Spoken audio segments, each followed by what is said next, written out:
Chemistry 2019 का question paper है ये, सीबीएसई बोर्ड का, क्लास 12th का।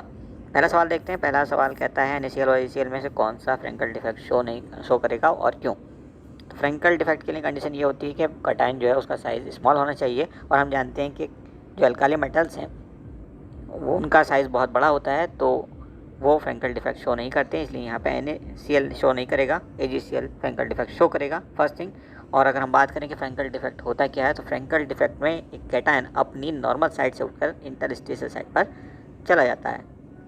क्वेश्चन नंबर 2 देखिए। क्वेश्चन नंबर 2 कहता है कि यहाँ पे जो कंपाउंड्स हैं उनको बढ़ते हुए BP के ऑर्डर में अरेंज करना है, बॉइलिंग पॉइंट के ऑर्डर में अरेंज करना है। तो देखिए यहाँ पे एल्कोहल दिया है, एल्कोहल का यहाँ बॉइलिंग पॉइंट सबसे ज़्यादा होने वाला है, C2H5OH। जस्ट मोमेंट, इसको थोड़ा एडजस्ट कर लें हम। ओके, जस्ट मोमेंट, C2H5OH इसका सबसे ज़्यादा होने वाला है। इसके बाद होने वाला है प्राइमरी एमीन का, यानी कि C2H5NH2, और लास्ट में सबसे कम होगा टर्शियरी एमीन का, क्योंकि टर्शियरी एमीन में कोई भी नाइट्रोजन हाइड्रोजन बॉन्ड नहीं है। हम जानते हैं कि बॉइलिंग पॉइंट है जो है वो डायरेक्टली प्रोपोर्शनल होता है किसके, हाइड्रोजन बॉन्डिंग के। ठीक है, तो यहाँ पे कोई हाइड्रोजन कोई नाइट्रोजन हाइड्रोजन बॉन्डिंग नहीं है टर्शियरी एमीन में, इसलिए इसका सबसे कम हो जाएगा। ओके, तो इस ढंग से ऑर्डर आप देख सकते हैं। अब बात करें हम थर्ड क्वेश्चन की। थर्ड क्वेश्चन में क्या कहता है, why are medicine more effective in colloidal state. Colloidal state में औषधियाँ ज़्यादा प्रभावशाली क्यों होती हैं, तो वो इसलिए होती हैं because they have large surface area in colloidal state and they can easily get absorb. Next देखिए, what is the difference between emulsion and gel. इसी का जो और करके दिया हुआ है वो क्वेश्चन हम देख रहे हैं। तो इमल्सन की अगर हम बात करें तो इमल्सन हमारा क्या होता है, liquid in liquid type of colloid होता है emulsion. Okay, liquid in liquid, liquid in liquid, L in L। Okay, और अगर हम बात करें जेल की, तो जेल क्या होता है, लिक्विड इन सॉलिड होता है, लिक्विड इन सॉलिड।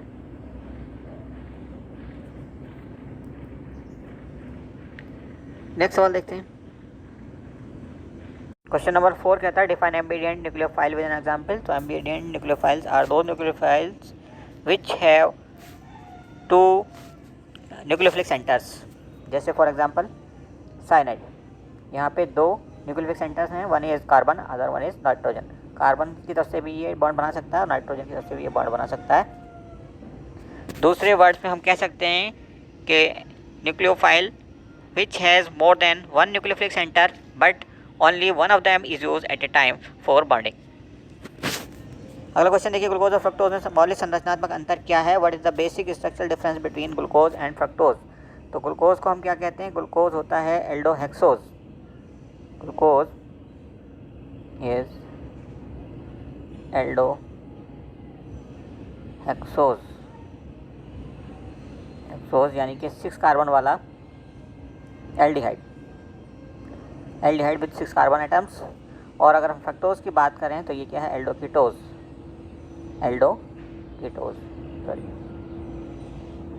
एल्डोकीटोज यानी कि कीटोन विद 6 कार्बन एटम्स। तो ये है बेसिक स्ट्रक्चरल डिफरेंस इन दोनों के अंदर।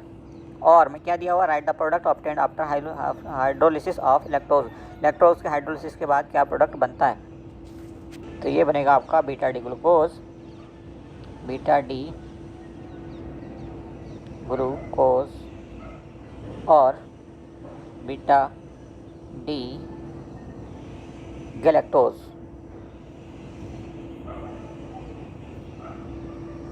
नेक्स्ट क्वेश्चन देखिए, सेक्शन बी में आ गए अब हम। कहता है XeF2 जल अपघटित होता है, तो इसके लिए रासायनिक समीकरण देना है। इंग्लिश में देख लेते हैं इसको हम। XeF2 अंडरगोज हाइड्रोलिसिस, इसका केमिकल इक्वेशन लिखना है। तो देखिए क्या लिखेंगे यहाँ पे, Xe, ओके, और इसका हाइड्रोलिसिस किया गया, वाटर के साथ इसकी रिएक्शन की गई है, तो बनेगा क्या क्या यहाँ पे आपका बनने वाला है, सॉरी XeF2 है ना, ये तो दोबारा लिखते हैं, XeF2 और इसका किया हमने हाइड्रोलिसिस, वाटर्स के साथ रिएक्शन किया, तो Xc अलग हो जाएगा और इसके अलावा HF निकलेगा, HF और साथ ही साथ बनेगा क्या, ऑक्सीजन। ठीक है, ऑक्सीजन निकलेगी। अब इसको बैलेंस कर लेते हैं। तो Xe1 यहाँ पे भी है, यहाँ भी Xe बैलेंस हो चुका है। अब देखते हैं F2 है यहाँ पे, तो F2 और H का है 1, H का यहाँ पे 2, H का यहाँ पे 1। तो क्या कर सकते हैं, अगर हम H को बैलेंस करें, यहाँ 4HF कर दें तो 4H यानी कि 2H बैलेंस हो गया, O बैलेंस हो चुका है। अब 2 तो बैलेंस हो गए यहाँ पे 4 लगाते ही। अब X का यहाँ पे है Xe और यहाँ पे भी है Xe सिंगल, तो 2 लगा दें इसके पहले 2। अब ये F2 हो गया, लेकिन यहाँ तो 4 चाहिए F के आगे। जस्ट मोमेंट, तो क्या कर सकते हैं हम, 2Xe F2, अच्छा Xe F2 है ना यहाँ, तो ठीक हो गया, F भी 4 हो गया, तो ये बैलेंस हो चुका है। ओके, नेक्स्ट देखिए, MnO2 is heated with zinc sorry concentrated HCl। तो MnO2 यहाँ लिख लिया हमने, MnO2 प्लस HCl के साथ हमने इसकी रिएक्शन करा दी। अब बनेगा क्या, यहाँ पे क्लोरीन निकल जाएगी, इसके अलावा MnCl2 बन जाएगा, और क्या बनेगा, वाटर बनेगा। ठीक है, अब इसको बैलेंस कर लेते हैं। तो HCl, H के पहले 4 लगा दो तो 4H हो जाएगा, और यहाँ पे 2 लग जाएगा, तो H बैलेंस हो चुका है। Cl देखिए यहाँ पे 2Cl2 कर दो, तो Cl भी बैलेंस हो गया, H भी बैलेंस हो गया, Cl भी बैलेंस हो गया। अब क्या बचता है,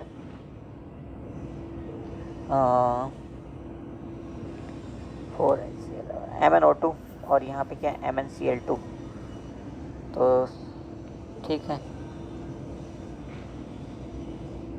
यहाँ 2 लगाने की जरूरत नहीं पड़ेगी, Cl तो वैसे बैलेंस होगा, 2 यहाँ पे और 2 यहाँ पे। Cl बैलेंस हो चुका है, H बैलेंस हो चुका है। अब बचता क्या है, O, H2O, तो यहाँ पे O भी बैलेंस हो चुका है। अब क्या बचता है, Mn बैलेंस हो गया, सब बैलेंस हो गया, तो यही हमारा सही आंसर होगा। नेक्स्ट देखिए, arrange the following in an order of property indicated for each set. तो इंक्रीजिंग एसिडिक करेक्टर के ऑर्डर में इनको बैलेंस करना है। तो हम जानते हैं कि पीरियोडिक टेबल में नीचे की तरफ जाने पर एसिडिक करेक्टर बढ़ता है, तो सबसे ज़्यादा किसका होगा, इसका, फिर इसका, फिर इसका, और फिर लास्ट में H2O का। ठीक है, ये ऑर्डर इनका हो जाएगा। Decreasing acidic decreasing bond enthalpy का ऑर्डर दिखाना है, तो HF जो है वो सबसे स्ट्रॉन्ग बॉन्ड होता है, फिर HCl होता है, उसके बाद HBr हो गया, फिर उसके बाद HI। नेक्स्ट देखिए, क्वेश्चन नंबर है 7। वास्तविक अवयव वाले विलियन के लिए राउल्ट के नियम को परिभाषित कीजिए। सभी सांद्रताओं पर राउल्ट के नियम को पालन करने वाले विलियन की 2 विशेषताएं लिखिए। तो राउल्ट्स लॉ क्या कहता है कि pressure of a gas is directly proportional to its mole fraction. ये हो गया आपका मोल फ्रैक्शन, या इसे हम इस ढंग से लिख सकते हैं, pressure of gas is equal to partial pressure of gas into mole fraction. ठीक है, write 2 characteristics of solution which obeys Raoult's law at low concentration. तो हम कह सकते हैं कि एंथैल्पी ऑफ मिक्सिंग इज 0 और volume of mixing is also 0। ये 2 कंडीशन हो गई, 2 कैरेक्टरिस्टिक्स वाली। अगला 8 नंबर सवाल क्या कहता है, ये एक इक्वेशन दी है और इसके बारे में 2-3 स्टेटमेंट दिए हुए हैं, फिर हमसे सवाल किया जा रहा है। तो इंग्लिश में देख लेते हैं इसको भी। The propose mechanism is given below. पहला कहता है right rate law for the reaction. तो रेट लॉ हम कैसे लिखेंगे, रेट इज इक्वल टू के, और ये हो जाएगा आपका H2O2 और दूसरे ब्रैकेट में क्या आएगा, I माइनस। ठीक है, ब्रैकेट ये भी बंद है। अब यहाँ पे हम देख रहे हैं पावर इसकी 1 लिख सकते हैं, हम इसकी 1 लिख सकते हैं, तो दूसरे का आंसर भी हमें यहाँ से मिल जाएगा। ओवरऑल ऑर्डर ऑफ रिएक्शन हमारा क्या हो जाएगा, 1 + 1, क्योंकि पावर ऐड करनी पड़ती है, तो ये हो जाएगा 2 ऑर्डर ऑफ रिएक्शन। थर्ड क्या कहता है, out of step 1 and 2 which is the rate determining step. तो रेट डिटरमाइनिंग स्टेप जो होता है वो होता है स्लोवेस्ट 1, तो ये है स्लोवर 1, तो ये आपका रेट डिटरमाइनिंग स्टेप हो जाएगा। नेक्स्ट 9th नंबर कहता है MnO2 को इसके साथ और ऐसे। ठीक है, आप इसको आराम से पढ़ लीजिए, कोई दिक्कत नहीं, हम भी पढ़ लेते हैं और इसको फटाफट हम आंसर कर देते हैं। इसको एक्सप्लेन नहीं कर रहे हैं, हम सीधे आंसर करने की कोशिश कर रहे हैं। तो यहाँ पर ए हम कह सकते हैं कि A इज़ MnO2 और हमारा B रहा क्या, K2MnO4,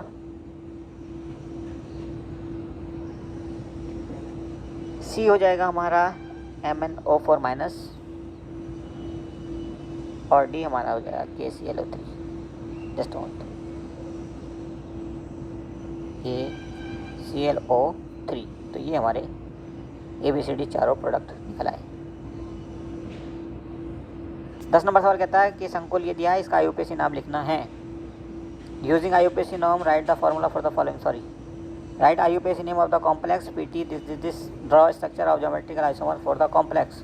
तो इसका केमिकल नेम क्या होगा, इसका केमिकल नेम आपका हो जाएगा डाइक्लोरोबिस,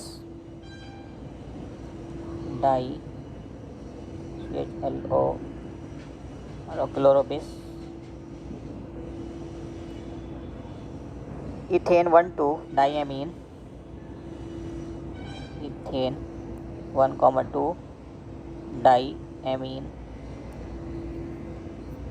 ब्रैकेट क्लोज, प्लेटिनम और यहाँ पे oxidation state of platinum is 2। तो ये हो जाएगी रोमन में, ये हो जाएगा आपका IUPAC नेम। नेक्स्ट और में क्या दिया हुआ है, और में कह रहे हैं IUPAC नॉर्म्स यूज़ करके हमने right the formula for the following. तो हेक्सा एमिनो कोबाल्ट, हेक्सा अमीन कोबाल्ट सल्फेट। तो देखिए हेक्सा एमीन, तो एमीन हो गया और उसका कर दिया थ्राइस। कोबाल्ट की बात हो रही तो कोबाल्ट हम यहाँ लिखेंगे, ब्रैकेट स्टार्ट हो गया ये। अब सल्फेट लिखना है तो SO4 का होल थ्राइस, क्योंकि कोबाल्ट की वैलेंसी यहाँ पे है 3, ये लिखी हुई है ब्रैकेट के अंदर, ठीक है। और इसकी हो जाएगी 2, तो 2 यहाँ लगेगा, 3 यहाँ लगेगा। ये हो गया आपका पहले वाले का। अब दूसरे वाले को देख लेते हैं। दूसरा वाला हम कैसे लिखेंगे, पोटेशियम ट्राई ऑक्सीलेटो क्रोमेट। तो पोटेशियम पहले लिख लेते हैं और जी इसकी वैलेंसी क्रोमेट की दी हुई है 3, तो 3 यहाँ लगा देते हैं। क्रोमियम यहाँ लिख दिया हमने, उसका ट्राई ऑक्सीलेटो। तो ऑक्सीलेटो के लिए हम क्या लिखेंगे, ऑक्सीलेट के लिए हम क्या लिखते हैं, इसे दोबारा लिखते हैं पोटेशियम, इसके आगे 3 लगा दिया है क्योंकि यहाँ पे क्रोमियम की वैलेंसी है 3। अब Cr से स्टार्ट किया हमने, ऑक्सीलेट के लिए हम लिखेंगे C2O4, ठीक है। और इसका कितना होल करेंगे हम, ट्राई ऑक्सीलेटो है तो होल थ्राइस हो गया, ये ब्रैकेट हो गई क्लोज, ठीक है। तो ये आ गया इसका फॉर्मूला। नेक्स्ट क्वेश्चन देखिए, COF6-3 और दूसरा ये दिया है, इनमें से कौन सा संकुल है अनुचुंबकीय, यानी कि पैरामैग्नेटिक। इनमें से कौन सा होगा, तो पैरामैग्नेटिक वो होगा जिसके पास अनपेयर्ड इलेक्ट्रॉन होंगे। अनपेयर्ड इलेक्ट्रॉन किसके पास होंगे, जिसके पास भी लिगेंड होगा। तो COF6 जो है ये हमारा पैरामैग्नेटिक हो, COF6, ओके, ये हो जाएगा पैरामैग्नेटिक। अब चलते हैं दूसरे वाले के पास। मोर स्टेबल कौन सा होगा, तो मोर स्टेबल होगा दूसरा वाला, इसलिए क्योंकि वहाँ पे किलेटिंग लिगेंड्स हैं, किलेटिंग लिगेंड है, तो दूसरा वाला हमारा यानी कि ये वाला जो है वो हमारा ज़्यादा स्टेबल होगा। अगला कहता है इनर ऑर्बिटल कॉम्प्लेक्स कौन सा होगा। इनर ऑर्बिटल कॉम्प्लेक्स भी वही होगा जिसके पास स्ट्रॉन्ग फील्ड लिगेंड होगा, तो ये भी यही होगा, ओके। और हम चलते हैं लास्ट वाले में, हाई स्पिन कॉम्प्लेक्स, या हम कह सकते हैं कि हाई स्पिन को हम दूसरा नाम क्या देते हैं, आउटर ऑर्बिटल कॉम्प्लेक्स। तो ये कौन सा होगा, ये होगा वो जिसके पास वीक फील्ड लिगेंड होगा, ठीक है। तो ये हो जाएगा आपका 4th का आंसर। बारे में हमें बताना है कि ए प्रोडक्ट क्या होगा और बी क्या होगा। तो ए हमारा क्या होगा, potassium salt of benzoic acid. तो हम कह सकते हैं ये हो गया आपका potassium salt of benzoic acid, और ये हो गया आपका benzoic acid, B is benzoic acid, okay, COOH, okay. Next देखिए दूसरा पार्ट इसी का, इसमें भी ए और बी बताने हैं कि ए और बी क्या होंगे।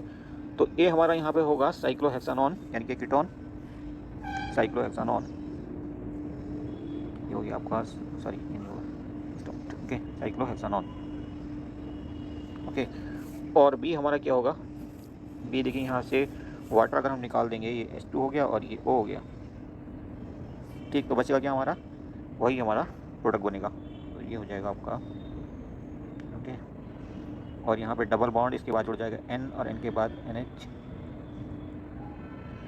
ओके। और CONH2, CONH2, क्लियर।